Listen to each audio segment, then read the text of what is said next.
আসসালামু আলাইকুম। সকলকে আমন্ত্রণ আনন্দ টিভি রাতের সংবাদে। আপনাদের সঙ্গে আছি আমি ছোঁয়া খন্দকার। প্রধানমন্ত্রী শেখ হাসিনার আর্থিক সহায়তায় রাজশাহী মহানগরীতে করোনায় আক্রান্ত রোগীদের জন্য বিনামূল্যে অক্সিজেন সেবা কার্যক্রমের উদ্বোধন করেন city mayor AHM Khairuzzaman Liton. বৃহস্পতিবার দুপুরে নগর ভবনে তিনি এ সেবার আনুষ্ঠানিক উদ্বোধন করেন। এ সময় সিটি কর্পোরেশনের 30টি ওয়ার্ডের কাউন্সিলরদের মাঝে 30টি অক্সিজেন সিলিন্ডার বিতরণ করা হয়। এছাড়া রাজশাহী, চাঁপাইনবাবগঞ্জ, নওগাঁ ও নাটোর জেলার মানুষের জন্য 10টি করে মোট 40টি অক্সিজেন সিলিন্ডার দেন খায়রুজ্জামান লিটন। দেখছেন আনন্দ টিভি রাতের সংবাদ, সঙ্গে আছি ছোঁয়া খন্দকার। বৃহস্পতিবার বিকেল 3টায় ঢাকার কেরানীগঞ্জে 4 তলা একটি ভবন হেলে পড়ে পাশে থাকা আরেকটি 6 তলা ভবনের সাথে।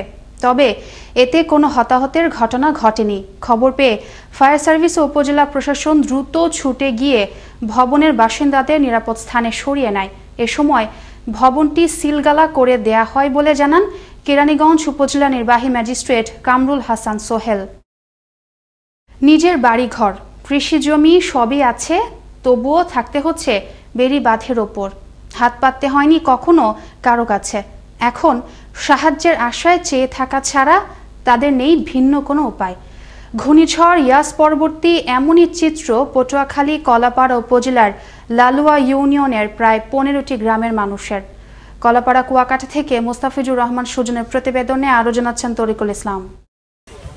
ঘূর্ণিঝড় ইয়াসের কারণে সৃষ্ট জলোচ্ছ্বাসে পটুয়াখালীর লালুয়া ইউনিয়নের চান্দপাড়া, বুড়োজালিয়া, মুন্সিপাড়া, মঞ্জুপাড়া এবং ছোট 5 নং সহ অন্তত 15টি গ্রাম প্লাবিত হয়। এ সময় বুড়ো জালুয়া থেকে মুন্সিপাড়া পর্যন্ত নতুন করে প্রায় 2 কিলোমিটার বাঁধ বিধ্বস্ত হয়, যে কারণে গ্রামের শত শত পরিবারকে থাকতে হচ্ছে বেড়িবাঁধের উপর। সকলের দাবি ত্রাণ নয়, বেড়িবাঁধ চাই।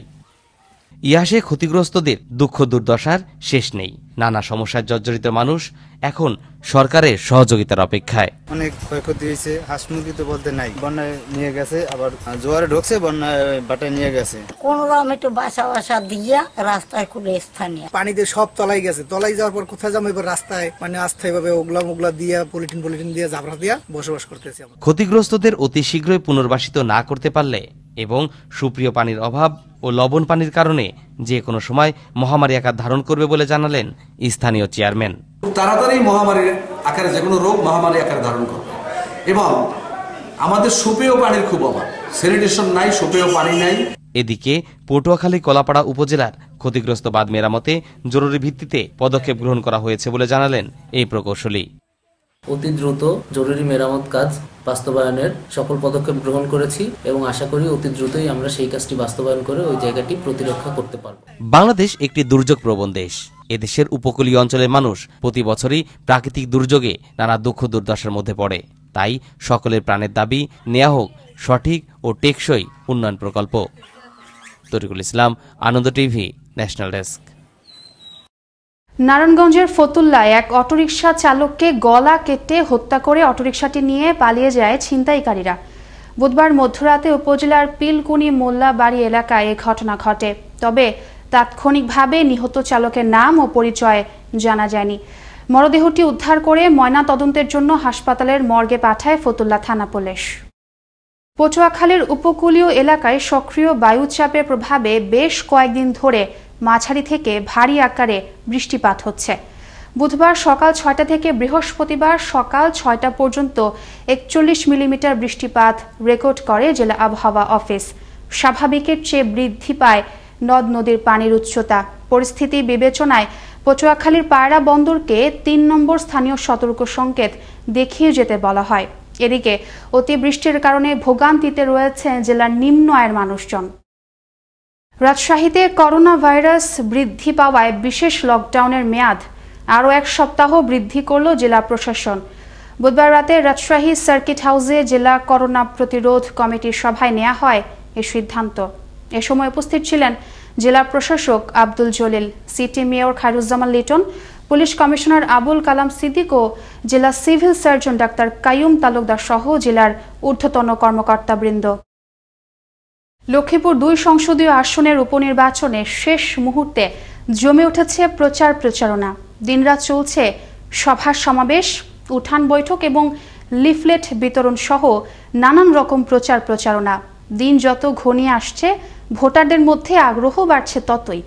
লক্ষ্মীপুর থেকে বিএম সাগরের প্রতিবেদনে আরও জানাচ্ছেন মোস্তফা কামাল তোহা।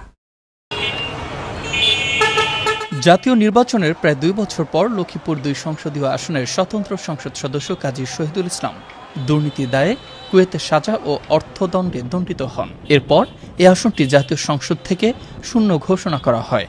পরবর্তীতে নির্বাচন কমিশন এই শূন্য আসনের তফসিল ঘোষণা করেন। করোনা জটিলতার কারণে এক দফা নির্বাচন পিছিয়ে আবারও আগামী 21শে জুন এ আসনটিতে নির্বাচনের তারিখ ঘোষণা করে নির্বাচন কমিশন।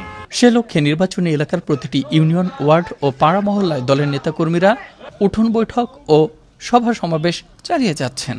আমরা আশা করি ইনশাআল্লাহ এবার সুস্থভাবে ভোট দিতে পারবে। সরকারের উন্নয়ন কাজে কোনো বাধাগ্রস্ত না আসেন সেই যোগ্য প্রার্থীকে আমরা ইনশাআল্লাহ ভোট দিব। যারা উন্নয়ন করবে এবং যোগ্য প্রার্থীকে আমরা ভোট দিব। জাতীয় পার্টির প্রার্থী ফয়জুল্লাহ শিপনকে মনোনয়ন দেয় হতাশ নেতাকর্মীরা। জাতীয় পার্টির পদধারী অনেক নেতাকর্মী ইতোমধ্যে আওয়ামী লীগ প্রার্থী নুরুদ্দিন চৌধুরীকে সমর্থন দিয়েছেন। এই নির্বাচনে মানুষ ঠিকমতো ভোটাধিকার প্রয়োগ করতে পারলে বিপুল ভোটে নৌকা বিজয়ী হবে। 90% উপরে ভোট এখন আমরা দাবি রাখি।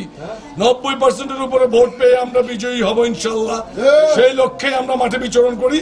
এদিকে নির্বাচন নিয়ে সাংবাদিকদের ব্রিফিংকালে প্রধান নির্বাচন commissioner K M Nurul Huda জানান, বিভিন্ন জায়গায় আছে আমরা দেখেছি, সকলে মিলে করতে হবে। জেলা নির্বাচন কর্মকর্তার কার্যালয় সূত্রে জানা যায় 19টি ইউনিয়ন নিয়ে গঠিত লক্ষ্মীপুর 2 আসনে মোট ভোটার সংখ্যা 4,02,963 জন আর মোট ভোট কেন্দ্র 136টি। নির্বাচন হোক সুষ্ঠু, জয় হোক কাঙ্ক্ষিত প্রার্থীর, এমনটাই প্রত্যাশা নির্বাচনী এলাকাবাসীর। মোস্তফা কামাল তোহা, আনন্দ টিভি, ন্যাশনাল ডেস্ক। দীর্ঘদিন ধরে কিছু দালাল রোগীদের সাথে প্রতারণা করে আসছিল, এমনই অভিযোগের ভিত্তিতে বগুড়ায় বৃহস্পতিবার দুপুরে সজিমেক হাসপাতালে র্যাব ও জেলা প্রশাসনের যৌথ উদ্যোগে পরিচালিত হয় এক বিশেষ অভিযান।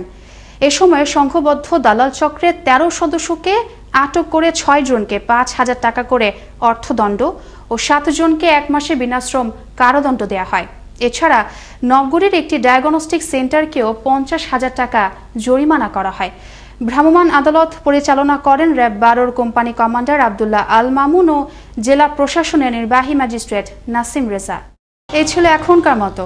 আনন্দ টিভির সর্বশেষ সংবাদ এবং বিনোদন সবার আগে দেখতে ভিজিট করুন www.facebook.com/anondtvbd এই পেজে। ধন্যবাদ সকলকে, শুভরাত্রি।